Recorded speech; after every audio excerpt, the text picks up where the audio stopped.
Hello everyone, and welcome to my General Hospital YouTube channel. I hope everyone is having a wonderful day. Before we begin, please hit the subscribe button and give this video a thumbs up.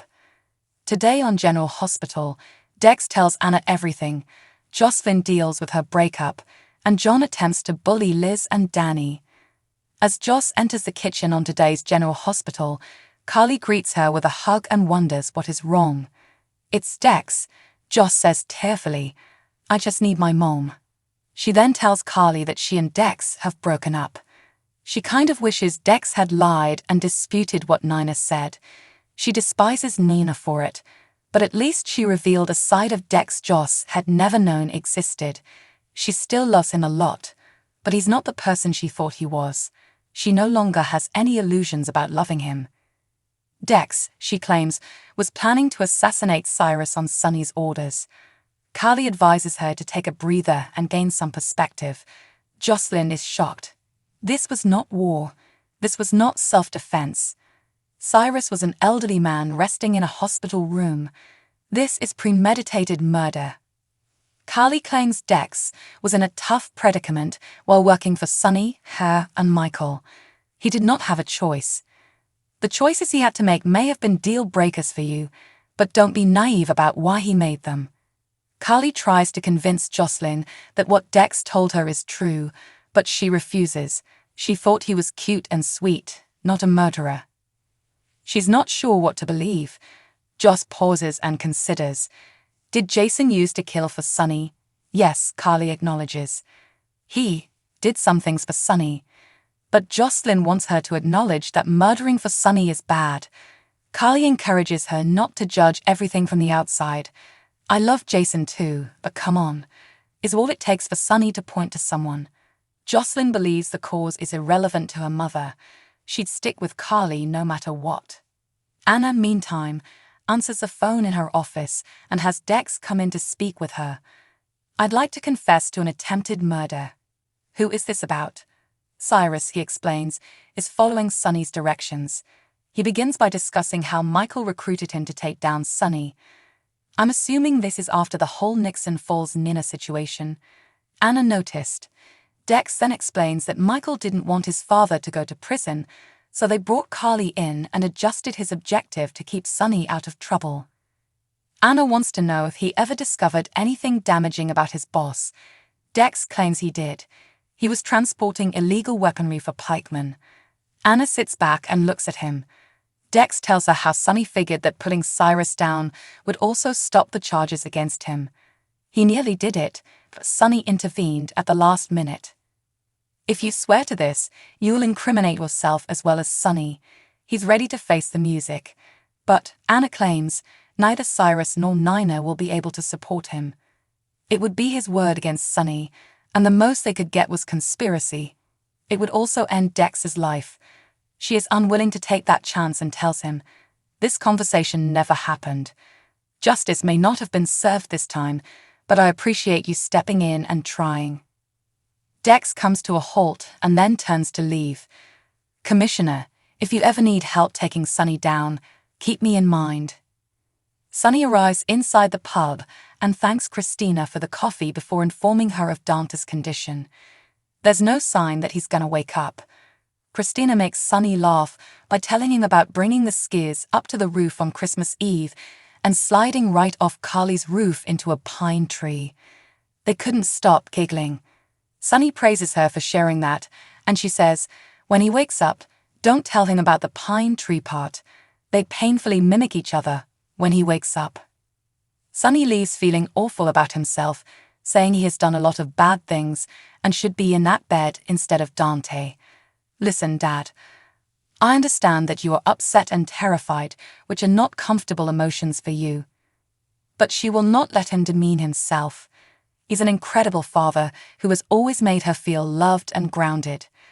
Regardless, she, Dante, and Michael will always love him. Then Natalia arrives to derail the love fest. Sunny expresses happiness that his girls have found each other. Yes, that is why I am here. To seek for your assistance. She admits to being surprised to see Blaze in bed with Christina and discover they were dating. Natalia wasn't prepared for it. Whatever she said or did was wrong. "Well, now you know better," Sunny comments. "You can do better next time." However, she did not improve on her previous performance. She is struggling with this, but Sunny believes their daughters complement each other well. Natalia wants to know if having a homosexual daughter has always been easy for Sunny. He informs her that Christina has always been her own person. "We all want certain things for our kids, but we can't make them be what we want them to be." Natalia smiles and tells Christina how lucky she is to have him. Liz and Willow watch regretfully as Chase checks on Dante again and talks about how important Sunny's son is to people. John approaches and argues that the PCPD all love Dante, to which a perplexed Liz answers, "I'm sorry, who are you?" He introduces himself and asks a few questions about Jason. Willow, who has gone away, listens closely. "I have patients I need to check on," Liz says, barely avoiding snapping. "What is it you need to know?" John wants to know where Jason is. Has she heard from him? Elizabeth tells him no, saying Dante is a good man in a coma. If Jason put him there, the law matters. But it is a big if. Willow hurries off when John warns her if she lies. Aiden pays Liz a visit and discusses how Jake is convinced Jason shot Dante, but he refuses to tell Elizabeth about it. She plans to talk to him when she comes home. Chase arrives and requests to speak with Liz, but not before Aiden inquires whether he believes Jake's father shot Dante. Chase tries to explain that people are innocent until proven guilty, but this does not satisfy Aiden. Yes, Chase eventually concedes that the evidence goes to Jason, but he also asks for help for Dante. So that is good. At the boathouse, Jason holds his side and stands unsteadily, only for Danny to jump in and reassure his father that he has him. Jason thanks him, and Danny adds his timing was perfect because he had just arrived home from school. They then begin discussing about what Danny enjoys doing, as he does not have a phone: skiing, dirt biking, and mountain biking. He also wants to take over the motor shop, and he wants to play football, but his mother won't sign the waiver due to concerns about brain damage. You had brain damage, right?" Jason claims to have been involved in an automobile accident. Willow arrives and tells him he needs to get home before anyone notices he's not in his room. As soon as he leaves, he inquires, "What's wrong?" She replaces his bandage and tells him he needs to stay hydrated because he's lost a lot of blood. Please, don't push yourself. If he doesn't take it easy, he will just jeopardize his recuperation. She then offers him an antibiotic to consume, and he wonders if she is fine. Willow attempts to shake him off. Michael would do anything for him, and she is happy with that, but involving Danny is incorrect.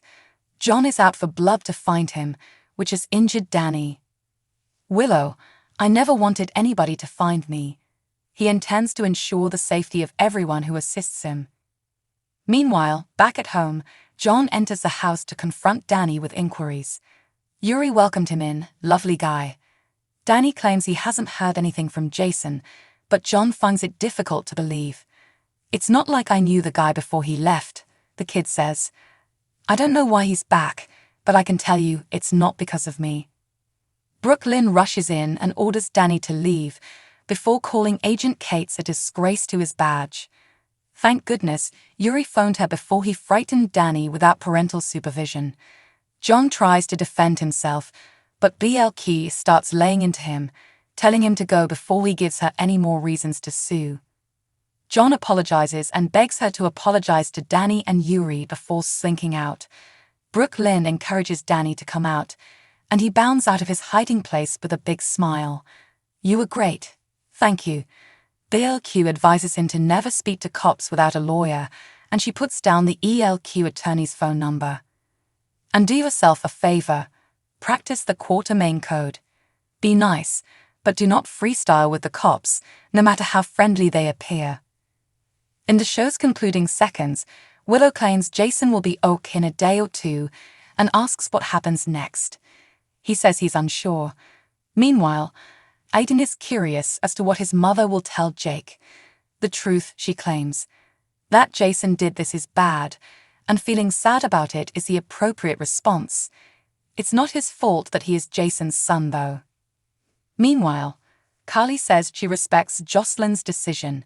She is not willing to compromise her morals. But Joss says regretfully she didn't think anything could turn her against Dex. Perhaps she could have made it work. No. Carly explains that unconditional love does not exist outside of your children.